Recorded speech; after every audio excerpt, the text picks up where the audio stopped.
Today I was taking my little boy to school. He's 10 years old. And as we were walking across the street to take him in, there was a part of me that just wanted to pick him up, throw him over my shoulder, and go home. Because of everything that's happened. I'm guessing that I'm not the only parent that felt that way today. I'm sure. What would you say to parents today that are feeling that kind of just that anxiety in the pit of their stomach today? I get it. As a parent myself, I get it. I understand it. I think you got to acknowledge it. I think you got to be aware of it. I think you have to acknowledge it. I think you have to verbalize it, share it with your spouse, your friends, other parents. Kind of grieve, if you need to. For the families in Florida, grieve for the victims. Certainly, it's awful. It's awful that we're here again. But we've got to kind of give ourselves some time and some space to grieve that, but then also be there for our kids. And be aware of what they need, and then move forward. That's the tricky balance, right, of trying to take care of yourself during something like this and feeling the anxiety of everything that's happening, right. But knowing at the same time you have to be there for your child or kids. Yeah, exactly, it is. You got to take care of yourself first before you can take care of others. I think that's the biggest thing to remember. If you're not aware of your own feelings and emotions, or if you don't deal with your own feelings or emotions, you can't help others. So you can't help your kids if you're not helping yourself and taking care of yourself first. So don't try to pretend that you're not feeling what you feel, and don't ignore and take time to process the feelings, because kids, especially the older ones, are likely to have questions, and when they come to you with them, you don't want the first thing out of your mouth to be boo-hoo, screaming sobs, because that's going to scare them. So you want to have taken the time to process your own emotions and feelings so that when your kids come to you, you're ready. Now you're a parent yourself. Mm-hmm. Have you had to deal with this today? I have, yeah. My middle child had some questions, and some of her own experiences that we talked through a little bit. With younger ones, I think it's important to just, shield them if possible from the information, just because for the younger ones of elementary age and younger, there's no reason for them to know about it. We certainly don't want to make them aware if they're not already aware. The older ones, middle school, adolescents, high schoolers certainly are going to know about it. With phones, social media, kids talking, they're going to know. It's hard to keep that information from them, so be prepared when they have questions. When they come to you with questions, talk to them about it. There's a lot of video already online. There's a lot of graphic video already online. I would encourage parents to just talk to your kids about being prepared to not necessarily go seeking videos and information that they're not, prepared to want to process and see. There's not necessarily any reason to do that. It's not really very helpful in most situations. But most of all, reassure them. Let them know that they are safe. In this community, the school systems, the school districts have done a lot to keep our kids in our school safe in recent years, so I think that's really important to remind them.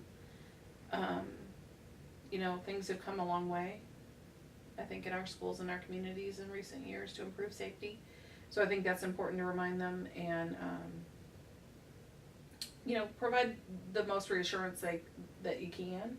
But listen, meet them where they're at, see what questions they have.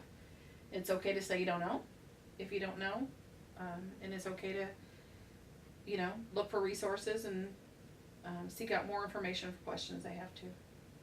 Unfortunately, this isn't the first time that we've talked about this issue, Mm-hmm. and I know from talking to you in the past about it, I think the most important thing from what I've taken from talking to you in the past is to be there for them whenever they have questions, but not to share too much, right? It's just to kind of meet them at the age level that they're on and kind of where they're at emotionally. Right. Yeah, definitely. You don't want to, like I said, you want to listen and you want to respond to their questions and kind of leave it at that. And you want to set, prompt them for anything else they might be concerned about or anything else they're thinking about, that kind of thing. But you don't necessarily want to add your own fears to the mix and your own concerns and say, oh, hey, well, I've been worried about this or I've been worried about that. Let it be about them. We're human, right? We've got our own concerns and we might have our own questions and worries. Save that for your spouse. Save that for your friends. Sharing those concerns with your child isn't helpful for your child. We need to be their support. We need to be their strength right now. We don't need to kind of overwhelm them with our own worries and fears. What are some of the ways that, going back to the parents, and we talked about kind of the pit in the stomach that we all kind of have today, what are some of the ways that you can ease those anxieties for yourself and to kind of relax a little bit, if you can? I think for every person it might be different. I think staying active and staying busy in general helps. Staying in your normal routine can be soothing. Keeping a structure, the normal routine of your day helps. Exercise can help. Things like meditation, yoga, that kind of thing can be very relaxing and soothing for a lot of people. So for adults, all the normal ways we might take care of ourselves, just normal health, remembering to do the basics of sleeping well, eating, 3 meals a day, that kind of stuff, all the basics that we would normally do to try to take care of ourselves and stay healthy. Not focusing too much on the news, I think, is a good thing too. It's natural to be a little curious and try to find some information, but you don't need to be searching all day long on social media. You don't need to be glued to the TV. That's just going to raise your anxiety level. I don't think that's helpful. I think those are some basics that I would stick to. So I was going to ask you now, with social media especially, there's just so much bombardment, like you were talking about with your child.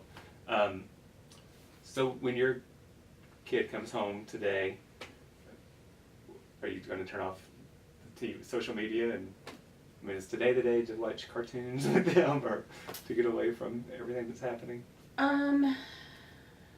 My kids are older, so I'm not necessarily censoring what they're watching and what they're doing, but if I felt like it was the news and that kind of negativity was too much of a presence, I certainly would. I'd say, hey, we're going to take a break. We're going to shift gears and we're going to do something else. They don't necessarily focus on the news too much, but social media certainly, I would encourage them to put it up and take a break from it and not focus on graphic videos and things like that. It's not helpful. I don't see anything positive coming from that, so I would certainly discourage going through those. I certainly think it's a good time to just bond with family and focus more on lighthearted things and comedies versus more intense dramas and that kind of stuff. Certainly for younger ones, it's a great day to turn on the cartoons, for sure. Yeah.